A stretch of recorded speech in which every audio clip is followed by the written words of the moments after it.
जय श्री कृष्ण, जय श्री राम। युधिष्ठिर बोले, हे केशव, आषाढ़ शुक्ल पक्ष की एकादशी का क्या नाम है? उसका देवता कौन है? यह मुझसे कहिए। आषाढ़ कृष्ण एकादशी की कथा तो सुन लिया हूँ, अब आषाढ़ शुक्ल एकादशी की कथा कहिए। श्री कृष्ण बोले, महिपाल, तुमने बहुत सुंदर प्रश्न किया। जगत में एकादशी से पवित्र कोई भी पर्व नहीं है, इसलिए शुक्ल पक्ष की एकादशी का व्रत मैं कहूँगा। आषाढ़ शुक्ल पक्ष की एकादशी का नाम पद्मा है। ऋषिकेश भगवान के प्रसन्न करने को यह उत्तम व्रत करना चाहिए। तुमसे मैं पुराण कथा को कहता हूँ, जिसके सुनने से बड़े पाप नष्ट हो जाते हैं। सूर्य वंश में सत्यवादी प्रतापी मानधाता नाम का एक चक्रवर्ती राजा था। वह राजा धर्म से अपने पुत्र की तरह प्रजा का पालन करता था। उसे राज्य करते हुए बहुत वर्ष बीत गया। एक दिन 3 वर्ष तक उसके राज्य में वर्षा नहीं हुई। इससे उसकी प्रजा भूख प्यास से पीड़ित होकर व्याकुल हो गई। अन्न के अभाव से पीड़ित होने के कारण उसके राज्य में अकाल पड़ गया। फिर राजा प्रजा आकर सारे राजा से बोली कि हे राजन, मेघ रूपी विष्णु भगवान सब में व्याप्त है, वे ही वर्षा कर सकते हैं। हे निपते, अन्न के न होने से प्रजा नष्ट हो रही है, ऐसा यत्न करिए जिससे कल्याण हो। राजा बोला, अब आपने सत्य कहा। मैंने बुद्धि से विचार करते हुए अपना कोई दोष नहीं देखा, तथापि मैं प्रजा के हित के लिए यत्न करूँगा। ऐसा विचार करके राजा कुछ सेना साथ में ले ली। ब्रह्मा जी को प्रणाम करके गहन वन में चला गया। तपस्वी मुनीश्वरों के आश्रम में विचरने लगा। राजा ने वो ब्रह्मा के पुत्र अंगिरा ऋषि को देखा, जिनके तेज से दिशाओं में प्रकाश हो रहा था। उस दूसरे ब्रह्मा की तरह मालूम होते ही उनको देखकर जितेंद्रिय राजा प्रसन्न हुआ और सवारी से उतरकर हाथ जोड़कर चरणों में प्रणाम किया। ऋषि ने आशीर्वाद देकर राजा के 7 अंगों की कुशल पूछी। फिर मुनि ने राजा के आने का कारण पूछा। राजा ने अपनी कुशल और आने का कारण सुनाया। राजा बोला कि मैं धर्म से पृथ्वी का पालन किया, परंतु मेरे राज्य में वर्षा नहीं हुई है। इस कारण मैं नहीं जनता। इस संदेह को दूर करने के लिए मैं आपके पास आया हूँ। शांति और कल्याण की विधि से प्रजा की सुख का कारण करिए। ऋषि बोले, हे राजन, यह सतयुग सब युगों में उत्तम है। इस युग में मनुष्य ब्रह्म ज्ञानी है। इसमें धर्म के 4 चरण वर्तमान है। इस युग में वर्तमानों के सिवा और कोई तपस्या नहीं करते हैं। राजेंद्र, तुम्हारे देश में शूद्र तप कर रहा है, उसके अनुचित कार्य करने से वर्षा नहीं हो रही है। उसको मारने का उपाय करो, जिससे दोष शांत हो। राजा बोला, तप करते हुए बिना अपराध के मैं नहीं मारूंगा। दुख दूर करने को धर्म का उपदेश दीजिए। ऋषि बोले, हे राजन, जो ऐसा है तो एकादशी का व्रत करिए। आषाढ़ शुक्ल पक्ष में पद्मा नाम की प्रसिद्ध एकादशी है। इसके व्रत के प्रभाव से निश्चय ही वर्षा होगी। यह सब सिद्धियों को देने वाली और सब उपद्रवों को नष्ट करने वाली है। हे नृप, तुम प्रजा और परिवार सहित इसका व्रत करो। मुनि का यह वचन सुनकर राजा अपने महल में आया और पद्मा एकादशी का व्रत किया। व्रत करने पर सब राज्य में वर्षा हुई। भगवान की कृपा से मनुष्यों को सुख हुआ। इस कारण उत्तम व्रत करना चाहिए। एकादशी देवशयनी कहलाती है। हे राजन, भगवान के प्रसन्न करने के लिए मोक्ष की इच्छा करने वाला को देवशयनी का व्रत करना चाहिए। चतुर्मास व्रत का प्रभाव भी इसमें किया जाता है। युधिष्ठिर बोले, कृष्ण विष्णु की शयन का व्रत कैसे करना चाहिए?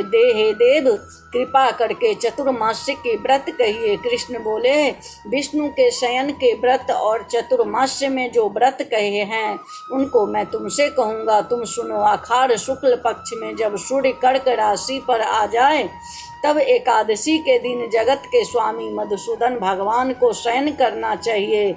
जब सूर्य तुला राशि पर आ जाए तब भगवान उद्यापन करना चाहिए। आषाढ़ शुक्ल पक्ष की एकादशी को उपवास करे, चतुर्मास्य का व्रत यत्न पूर्वक करे, नहीं तो साल भर के पाप नष्ट हो सकते हैं। जिस महीने में संक्रांति नहीं हो वह देवता और पितरों के काम में वर्जित है। वह महीना मलेमास है और अपवित्र है, इसीलिए बुद्धिमान मनुष्य इसमें देवता और पितृ के कार्य न करे। जो कोई मनुष्य इस व्रत को करता है और वह अंत समय में सूर्य के समान प्रकाशवान विमान में बैठकर प्रलय के समय तक विष्णु लोक में निवास करता है। जो कोई देवताओं के मंदिर में सफाई और जल छिड़कते हैं, सावधान होकर चतुर्मास्य का व्रत करते हैं, हे विपेंद्र, वह 7 जन्मों तक सत्य और धर्म में तत्पर होते हैं। जो कोई दही, दूध, घी, शहद, भूरे से चतुर्मास्य भगवान को स्नान कराता है उसका विष्णु के समान रूप होता है और अक्षय सुख को भोगता है। हे राजा, ब्रह्मा को यथाशक्ति दक्षिणा, भूमि, फल और स्वर्ण दान की तरह सब में अक्षय सुख भोगता है। कोई व्रत करने वाला चतुर्मास्य में नित्य पूजन करता है वह अक्षय सुख पाता है। जो गायत्री का जाप करता है उससे व्यास जी प्रसन्न होते हैं। इसके उद्यापन में शास्त्र विहित पुस्तक का दान करना चाहिए। सब विद्याओं का समान शांति देने वाले सुंदर अक्षरों की पुस्तक मैं देता हूँ, इसीलिए हे सरस्वती मेरे ऊपर प्रसन्न हो, इस प्रकार प्रार्थना करनी चाहिए। जो कोई नित्य प्रति पुराण अथवा धर्म शास्त्र को सुनता है वह पुण्यात्मा, सुखी, धनी परमात्मा होती है।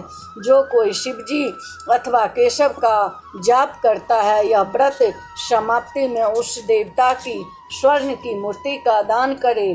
5 मुख वाले बैल पर बैठने वाला, हर एक मुख में 3 नेत्र, कपाल, त्रिशूल, खट्ट बांग धारी, जिनके माथे पर चंद्रमा है, ऐसे सदा शिव जी है। आपने देवताओं के नियमित अमृत को छोड़कर हलाहल विष को ग्रहण किया है। हे प्रभु, मैं आपकी शरण में हूँ, प्रसन्न होइए। इस प्रकार प्रार्थना करें। नित्य क्रम करके सूर्य को अर्घ्य देवें। सूर्य मंडल में स्थित जनार्दन भगवान का ध्यान करें। व्रत के समाप्ति में स्वर्ण, लाल वस्त्र और गोदान करने से बल की प्राप्ति होती है। व्रत करने वाला चतुर्मास्य में भक्ति के भीत अथवा गायत्री मंत्र से तिल का हवन करें। व्रत की समाप्ति में बुद्धिमान ब्राह्मण के लिए उसे 108 अथवा 28 तिल के भरे हुए पात्र देने चाहिए। वह या कायिक, वाचिक, मानसिक सब पापों से छूट जाता है, उसके रोग नहीं होता है और उत्तम संतान होती है। हे देव, हे जगन्नाथ, मैं तिल का पात्र दान करूँगा, मेरे पाप को नष्ट करिए। इस प्रकार प्रार्थना करे। जो सावधान होकर चतुर्मास्य में अन्न को होम करे तो व्रत की समाप्ति में वस्त्र और स्वर्ण घी का कलश दान करना चाहिए। ऐसा करने से ब्रह्मा समान हो जाता है। जो कोई पीपल की सेवा करके समाप्ति में वस्त्र का दान करता है वह सब पापों से छुटकारा पा जाता है, विष्णु का भक्त होता है। जो तुलसी धारण करते हैं उसके सब पापों दूर हो जाते हैं और विष्णु लोक को प्राप्त होता है। हे पांडव, व्रत की समाप्ति में उस ब्राह्मण को भोजन कराना चाहिए। देवशयनी होने पर दूब को प्राप्त काल माथे पर धारण करे। लक्ष्मीनाथ के प्रसन्न करने को यह मंत्र पढ़े। दुर्बे, तू अमृत में पैदा हुई है, सुर असुर सबसे तू वंदना की गई है, तुम सौभाग्य और संतान देने वाली है। हे कुल श्रेष्ठ, व्रत की समाप्ति में सोने की दूब बनवावे, उस दूब के अग्रभाग और पत्ते बनवावे कर वस्त्र और दक्षिणा समेत ब्राह्मण को दान करे। इस प्रकार जो असावधानी से चतुर्मास का व्रत करता है उसको दुख और रोग का भय नहीं होता है और पापों से छूटकर सब आनंद को भोग कर स्वर्ग लोक में सुख भोगता है। जो कोई केशव अथवा शिव के सामने नित्य कीर्तन करता है उसको जागरण का फल मिलता है। व्रती को सुंदर बजने वाला घंटा देवता के नियमित दान करना चाहिए और प्रार्थना करना चाहिए कि हे सरस्वती, हे सुंदर मुखी, मेरे अध्ययन में जो मूर्खता हुई है उसको दूर कर घंटा के शब्द से प्रसन्न हो। व्रत की समाप्ति में 2 अथवा 1 दूध की गौ देनी चाहिए। हे राजन, जो शक्ति नहीं होते वस्त्र देने चाहिए। जो कोई पितरों की भक्ति करता है वह अखंड सुख को पाता है। व्रत की समाप्ति में ब्राह्मणों को भोजन कराता है, उसकी आयु धन बढ़ता है। जो प्रातःकाल संध्या के करके नियम की समाप्ति में ब्राह्मण को घी का घड़ा, 2 तो वस्त्र, तिल और घंटा देता है वह सरस्वती के तत्व को जानकर विद्यावान होता है। सदा दान करने वाला मनुष्य सब दुखों से छूटकर रूपवान और भाग्यशाली होकर अखंड सुख को भोगता है। जो नित्य शाक, मूल, फल तथा शक्ति ब्राह्मणों को देता है वह व्रत के अंत में बहुत समय सुख भोग कर राजयोगी होता है।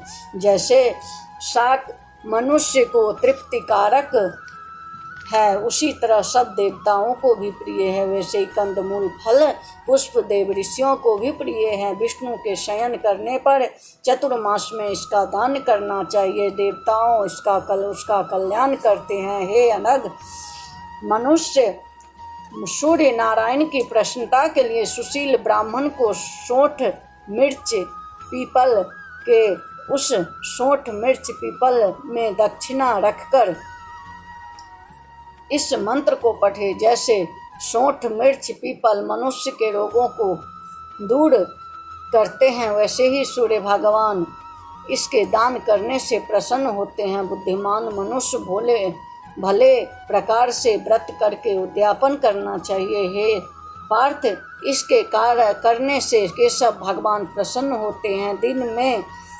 भगवान क्षीर सागर में शयन करते हैं और जब जागते हैं तो उतने ही दिन का एकाग्रचित से उपवास करने वाला मनुष्यों को गरुड़ ध्वज भगवान श्रेष्ठ गति देते हैं। बोलिए जय श्री कृष्ण, जय श्री राम।